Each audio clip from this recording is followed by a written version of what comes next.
You know, hip-hop changing from positive to negative was not a consequence of history. It was not a circumstance of history. It was nothing that just happened on its own. It had nothing to do with the changing of the times. It had nothing to do with that. It had everything to do with the fact that there are people in this particular society who wants to see us exactly where we are. And we cannot let that point elude us. These are the facts. How do we know? 1967, Kerner Commission report on urban disorder. When black people said, yo, we're tired of this system. You know what I mean? The system is oppressing us. So we rebelled against the system. We burned things. We said, yo, we had enough. He did his little report on what caused these riots. He said, what caused these riots? He said it was young children who started these riots, and what was motivating them was a high self-esteem and an enhanced racial pride.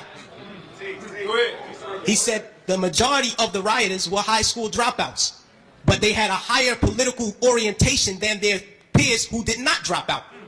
And they saw the system as their enemy, so they attacked it in the right circumstance. So, fast forward to 1992. Same thing.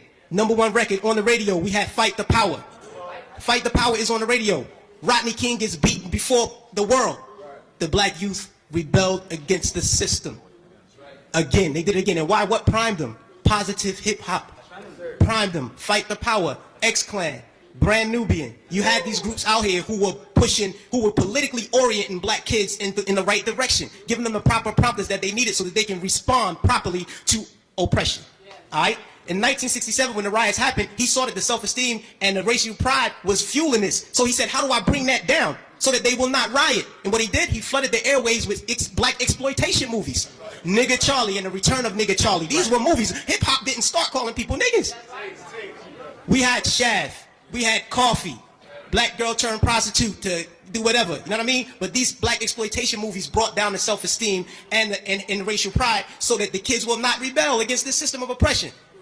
92, the racial pride was back in effect. We had black kids going to Dr. Ben Yuckinen lectures. We were spending our money to go see Farrakhan speak as opposed to going to a strip club. This is where we were. The most coveted article of clothing was a historically black college or university sweater. We were motivating children towards positive attitudes and lifestyles. And when Rodney King got the beating, heads responded properly. Fast forward to our day. Sean Bell is shot 50 times in the street in New York by police officers. #1 song on the radio, Like a Lollipop. Nobody do nothing. Nobody respond to nothing. Trust me, trust me. Just like the brother, I believe it was JT, the bigger figure, who said that the label executives came to him and said, yo brother, we need you talking about guns and whores. You know what I mean? That's right. That happens. I've been in those meetings with management and had to ask me, is what you're saying really what you believe? So that we'll know how to market you properly. You know what I mean? This happens. Young Buck on his album, he has a song on his album that talks about police terrorism.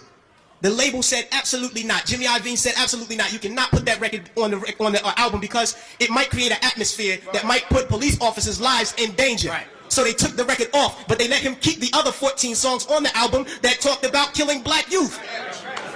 So this is what we're dealing with. We're not dealing with a circumstance or consequence of history. You know what I mean? The environment that we're embedded in puts us in a situation where we feel we have to maneuver and play the game and water our message down. You know what I mean? But no, what happened was they intentionally shifted the paradigm to get us exactly where we are right now. Right now, we're feeding the prison industrial complex right now. Our kids are going to prison because they're promoting these records. They're promoting these records daily that send us to jail. You know what I mean? It's cool to go to jail. You know what I mean? They glorify these things. And it's not the black youth. We're in a position where we get, like the brother said, the choice. You know, he said, yo, I chose the positive. So I didn't do it. But every youth is not going to take that route. I know. I come from the projects. Grew up in the projects all my life. You know what I mean? And we're not turning down $500,000 to say nigga. We're not going to do it because we won't turn down $200 to take a package of crack from one corner to the next. You know what I mean? We live in a state of poverty and want of all things. So it's hard for us to make that. Our judgment is clouded. And they knew that the judgment would be even more clouded if they took groups like X-Clan off the radio.